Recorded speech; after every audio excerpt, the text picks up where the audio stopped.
Hey guys, welcome to the new studio. It's still under construction. Ceiling, floor, covering, table, cables. I'm getting there. If you're interested to know how all of this was built DIY, linked in the description, an entire playlist, or just subscribe, follow along. There is still more that I have to take care of. Today I would love to address 5 things, 5 habits we music producers have. I'm guilty of all of them. That are actually bad, that you should try and avoid to become a better music producer. Just stay sane, healthy, make music, release it, the entire package. So let's get started. Help but take it farther. I'm breathing underwater.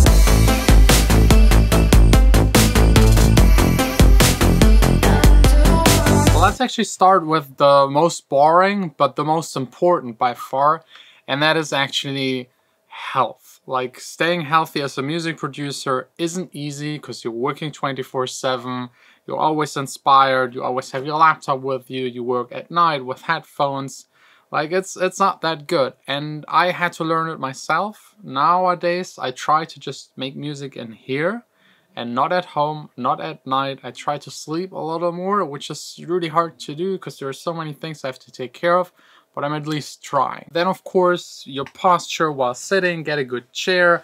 What you eat is extremely important. Staying hydrated, drinking in between. Because I had sessions where it was like 8, 12 hours just staring at the screen, nothing else. And then all of a sudden you realize you're extremely hungry, thirsty, and that you just did stuff that was just destroying the song for the past 4 hours because you weren't really focused, just like in a tunnel, without really doing anything. I would also count drugs to that health topic. I made an entire video about it, what I think about it. You have to find out for yourself how you want to handle it.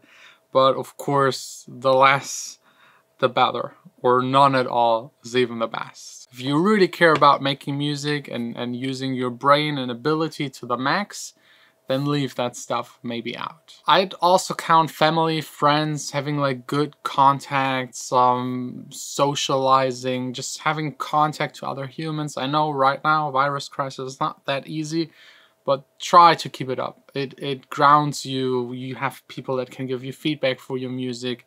It just feels good. So don't just lock yourself into the studio and do nothing else. It will, at the end, if you don't follow all of these things that might be first a distraction and take time away from making music, it will definitely hurt you in the long run.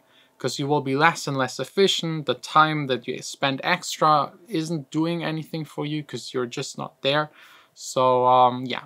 Stay healthy. The next point is to try not to aim for certain things and not to copy other people's sound, because copying someone else's sound is 10 times harder than making your own. And your own is worth a lot more because it's not like just a bad copy of someone else's sound. And I hear way too many people actually doing that. Yes, at the beginning, copying is good to learn, but eventually you want to just do your own thing. And just as an example, imagine someone taking away your latest song, the entire project file, and you have to make the same song again. Although you've made it, it's a lot harder to recreate that than making just something else that might be even better than the one you did before. So copying can be a big waste of time eventually. And also, don't try to make music that everyone likes. That's like one rule for art. If you try to make something to satisfy everyone, you will end up with something that is pretty bland and boring and no one will really like and no one will hate, and it's just in the middle and gets kind of lost. Make something that you like and maybe other people hate. That's usually a good sign. If you make music that no one hates, then no one really cares about it. So make something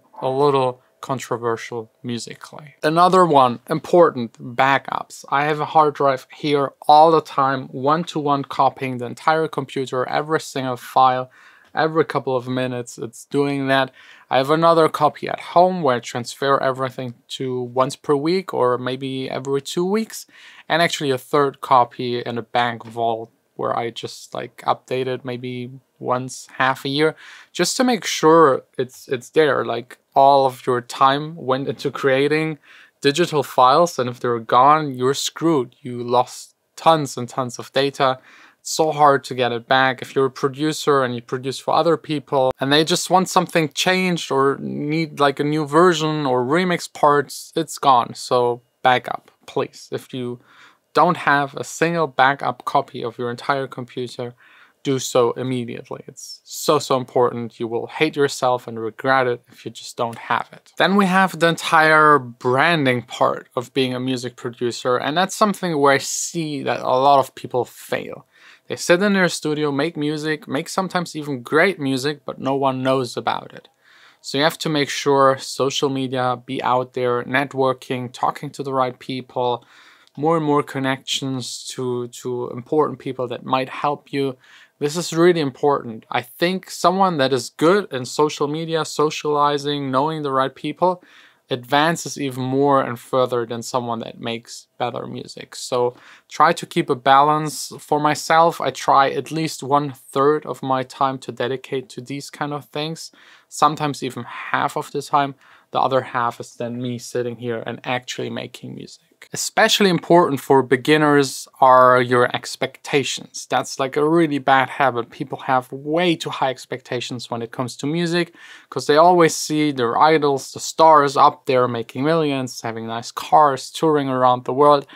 And in 99.999% of the cases, that's just not happening. You either fail miserably and stop, or you somehow sneak in between, but that field in the middle where people make a living, but not millions, is very small actually. It's either the really big guys and then basically no one. When I started out making music, I was dreaming about touring, and I toured a little here and there, but not how I was imagining it. But I'm still very happy where I am. You just have to work really hard for even small things. Even if you do remixes for other people, if you produce for other people, at the beginning you will make like really tiny amounts of money. Like big people get for mixing a song 2,000-3,000. If you're starting out, you have to do it basically for free and build up a reputation first. And this building up can take 2, 3, 4 years. It really depends on your skills. If you mix really well, and then like the thing we talked about before, like doing your social media and networking, all of this really helps and contributes to being successful as much as possible. But it's a grind. It's hard. It's harder than you might imagine.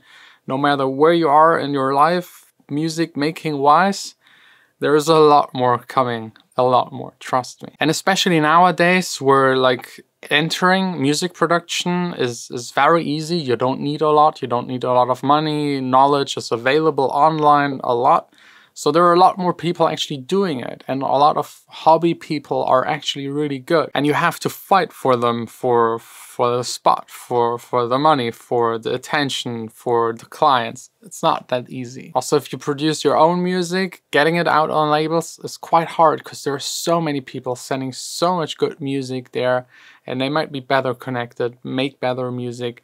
It's really not easy. The last point, in my opinion, the most important, and that is actually finishing the projects that you start. We all are guilty. We all have our hard drives full of projects we've never finished. And that is normal, that is fine, but make sure to release a certain amount of tracks per year. If you're like producing your own music, I think at least 6 tracks per year should be doable. If you produce for other people, it has to be actually a lot more, or you do both, but like finishing 1 song per month is the absolute minimum. And every single track should be better than the one before. So the amount of time you have stays the same, but you have to squeeze out more quality out of it, get better connected, work with better people, better guitar players, better singers.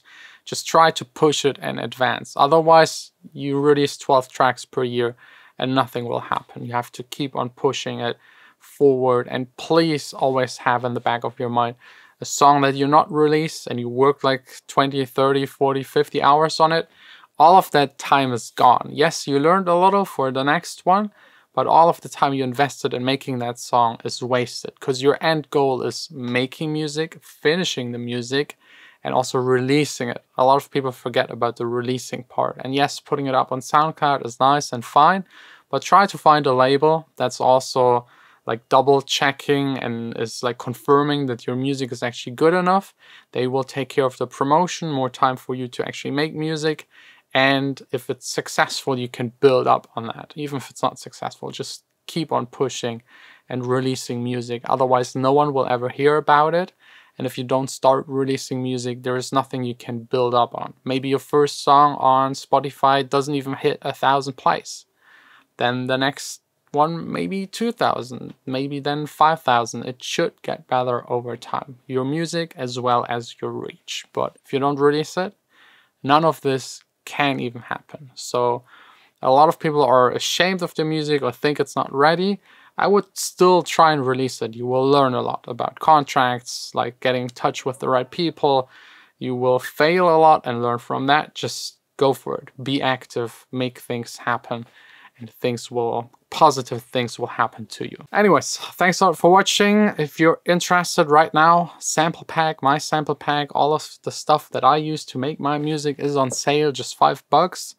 Plus for the next week, all of the old sample packs. So in total, I think 5 or 6 sample packs for just $5. That's like the best deal ever. So try and check it out. First link in the description. Second link, studio building playlist. And tomorrow back again here in the studio. More music making or studio constructing. I don't know yet.